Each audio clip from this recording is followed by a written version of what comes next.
Up, y'all? Still thinking about Big George Foreman, and I want to talk about some of the things that he taught us.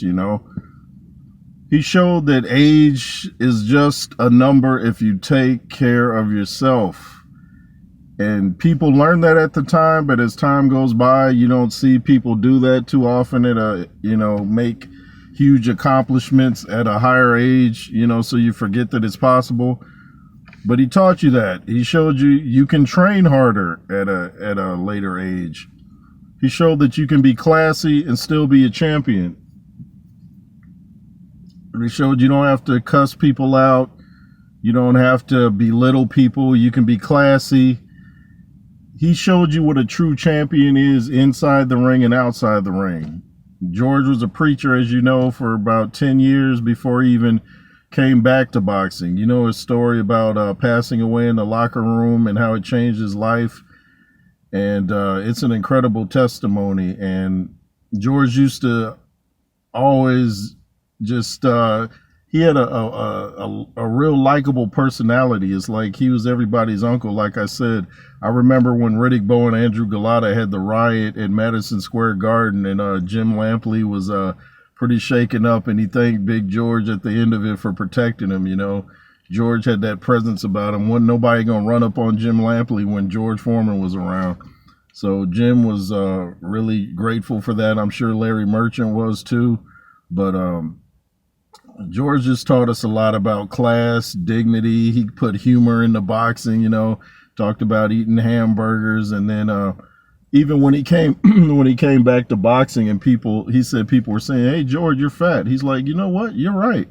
So then he took that weapon away from you, like Eminem and 8 Mile when he dissed himself, and then the other rapper didn't have nothing to say. Like George was taking their power from him. The media could no longer try to body shame him. He's like, "Hey, whatever, but I'm gonna get in shape," and get in shape he did. Never got knocked down when he came back. Nobody ever put him on his back. His roughest fight was probably Alex Stewart in Holyfield.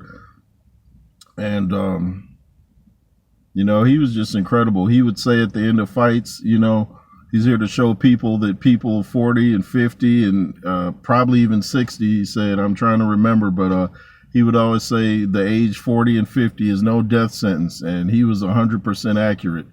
And, it's kind of sad that more fighters didn't follow in George's footsteps of being classy. You got people dropping F-bombs every time they get in a press conference. They feel they got to belittle the person. You ain't got to do all that. You just do your part. You train hard and live right, and you can win your fights, and you'll be remembered in high regard if you do so. So nothing but big respect for George Foreman, praying for him, praying for his family, and yeah, he'll definitely be missed, man. Big George Foreman. Go check out the interview Michael Moore did with Boxing King Media. He had nothing but great things to say about George and how sad he is that George is no longer with us. But Big George Foreman. Go check out his highlights, and more importantly, you might want to check out his interviews. And I just watched one of his last live streams where he was telling people to feel good about yourself. He talked about when he shaved his head and, cut it all off. And he was telling people, be happy about yourself. Be, like yourself, and other people will like you. It rubs off. So that's real important. And it was a great message for him to leave the world with. So much respect to George Foreman and his family. Thanks for watching.